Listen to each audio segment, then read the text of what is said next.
Excuse me, আমাকে একটা কাজ দেবেন? সরি, আমাদের এখন লোকের দরকার নেই। ও,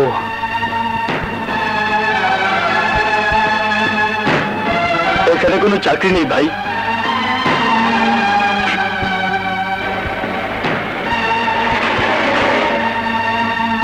কোথায় যাচ্ছেন? জি, আমি একটা কাজের জন্য যাচ্ছি। এখানে কোনো কাজ নেই।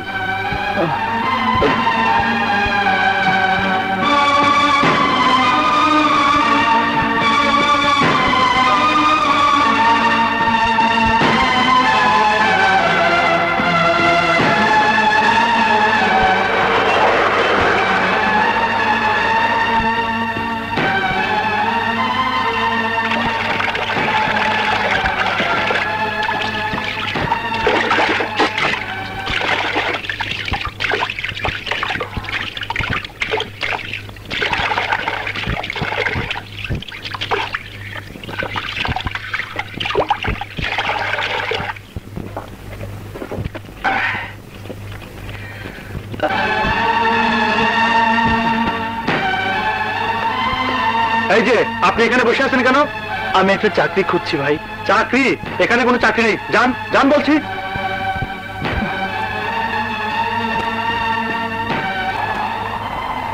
এই বিশাল ঢাকা শহরে হাজারো মানুষ হাজারো কাজ করছে, আমি কি একটি কাজও পাবো না?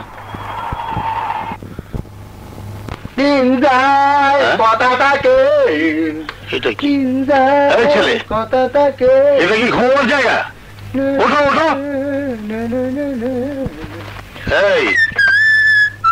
এই ছেলে, আরে দেখি, এই ওমা, এই দেখি বেহুশ হয়ে পড়ে আছে। ববি, এই ববি, যে ওস্তাদ, তো কি যন্ত্রণা! এই এই মক্কেল কেডা? আরে কথা বাদ দিয়ে তাড়াতাড়ি করে উঠা। সকালে সব ঝামেলা।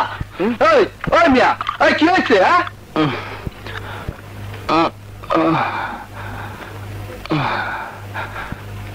আমি কোথায়? আমার কি হয়েছে? তোমার শ্বশুর বাড়িতে তোমারে মির্গি বেড়ামে ধরছে, ওখানে মানে মানে কাইটা পড়ো। ভাই ভাই, আমাকে একটা কাজ দেবেন, যে কোনো কাজ। একটা কাজের জন্য আমি ঢাকা শহর চষে বেরিয়েছি, রাস্তার কলের পানি ছাড়া মুখে আমার কিছুই জোটেনি। কাল রাতে কিভাবে যে এখানে এসে শুয়ে পড়েছি আমি নিজেও জানি না। তোমার জন্য কি আমি কাজ বানাবো? আমাকে আমাকে একটা গাড়ি চালাতে দেবেন, আমি ভালো গাড়ি চালাতে পারি। গাড়ি চালাতে জানি বললেই হলো? ড্রাইভিং লাইসেন্স আছে? আমার সাথে আছে, এ দেখুন। লাইসেন্স তো দেখছি ঠিকই আছে। এখন বলো তুমি কে, কোন মতলব নিয়ে এখানে এসেছো? ওস্তাদ, আলাই মহা সিটিং বাস, বদ মতলবে আইছে। হুকুম দেন, দাম দাঁড়ের রশিদ দিয়ে বান্ধা বলাই। বিশ্বাস করুন, আমার কোনো বদ মতলব নেই, আমি বাঁচার জন্য কাজ চাইছি। চান্দু, বাটপারি করার জায়গা পাইলা না?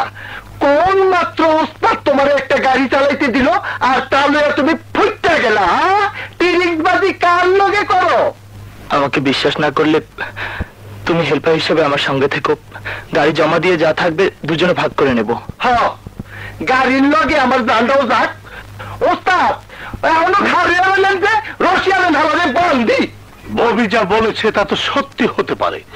তোমাকে চিনি না, জানি না, আমি কোন ভরসায় তোমাকে গাড়ি চালাতে দেবো বলো? আমি বাবা এসব ঝামেলা পছন্দ করি না। এই নাও, এই টাকা কটা নিয়ে বিদায় হও।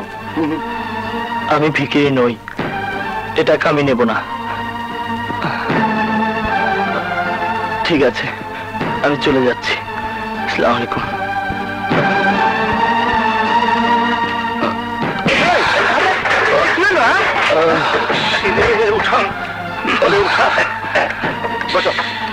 আমার কথা বলে তাড়াতাড়ি সফিক ডাক্তারকে ডেকে নিয়ে আয়।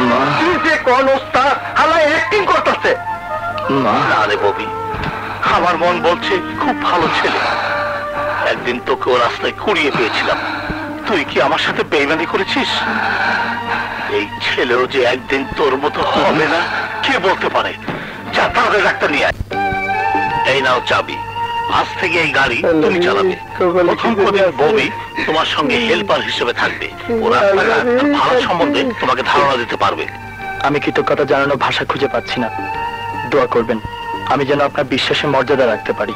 আল্লাহ রে কয় কি ওস্তাদ, দোয়া কইরেন যেন সহি সালামতে আমার মূল্যবান জানটা লইয়া ফিরতে পারি।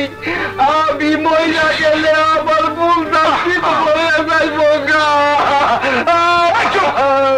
বাজে কথা বাদ দিয়ে আল্লাহর নামে রওনা হও।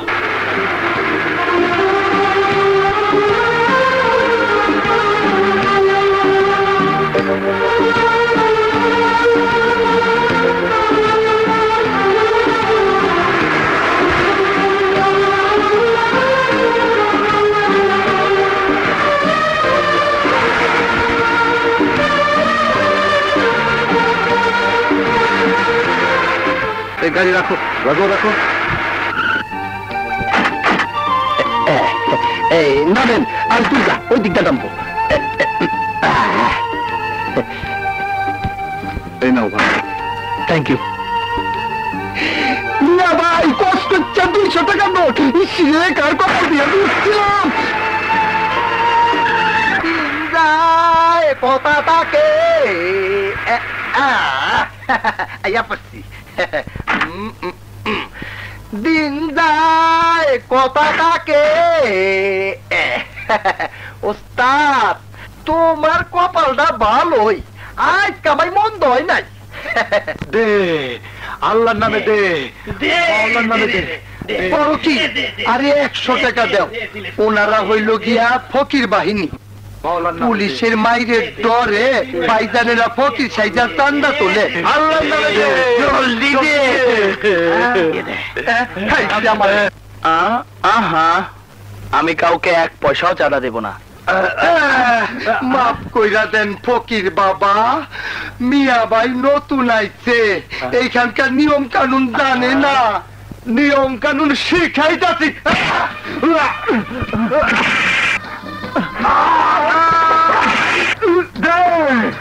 চান্দা দে। দিচ্ছি।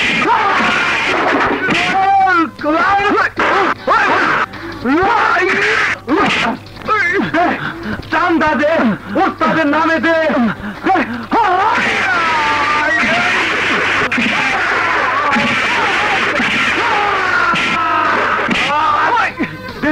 চান্দা দে, নইলে পুলিশ আইলো।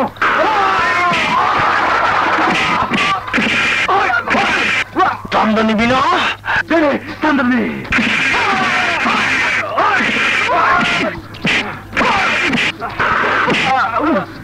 চান্দা বাবা নামে দে।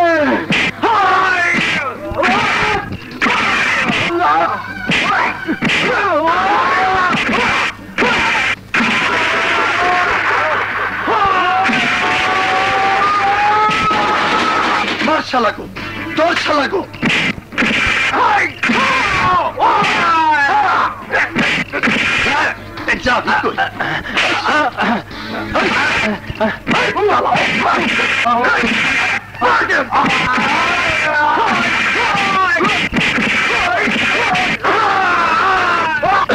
যা আছে দে। শালা কাইলা ভূত। এই যে সামনে আমরা খাইতে পাই না, তুমি চান্দা তো।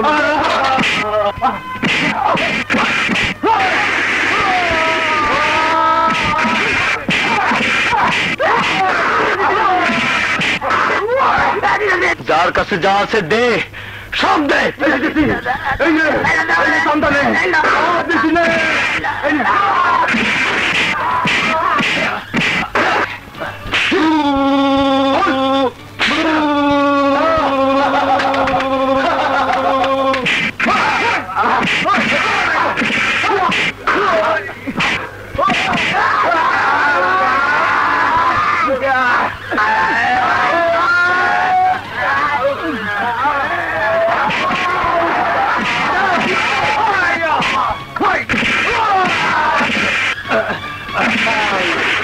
পুলিশের ভয়ে দাড়ি লাগায় ফকির সাইজা চান্দা তুলতে আইছো।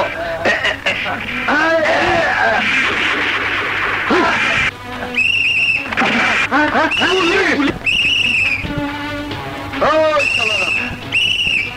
হয়েছে? কিসের গন্ডগোল? পুলিশ আপনারা আসেন ঠিকই, কিন্তু একটু দেরি করে ফেলেন। আমাকে ব্যাপার টাকা পয়সা মাস্তানরা লইয়া কাটি মারছে। রাইতে কাউনের পয়সা নাই। 10টা টাকা হইব পুলিশ ভাই। দিনকাল তো ভালো না, তাই টাকা পয়সা সঙ্গে রাখি না। চলে। তা সাগর বাবাজির খবর কি? মা পিঙ্কি নাকি ওকে ধরতেই পারছে না। সাগর দেশের বাড়িতে গেছে। দেশের বাড়িতে কেন? বাবাজিকে ইলেকশনে দাঁড় করাবেন নাকি? খুব খুশির কথা, পাশ করলে তো মন্ত্রী মিনিস্টার হতে পারবে। কি যে বলেন, ওর কি ইলেকশন করার বয়স হয়েছে?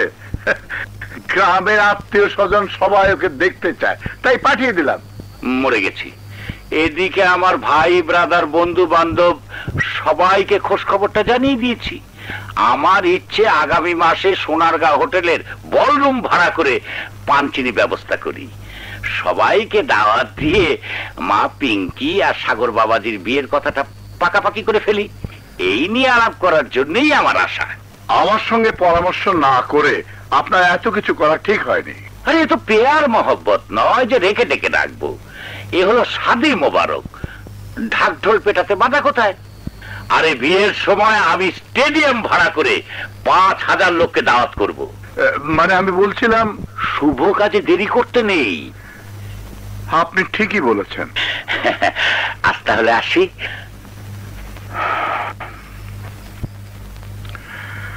এখন আমি যে কি করি।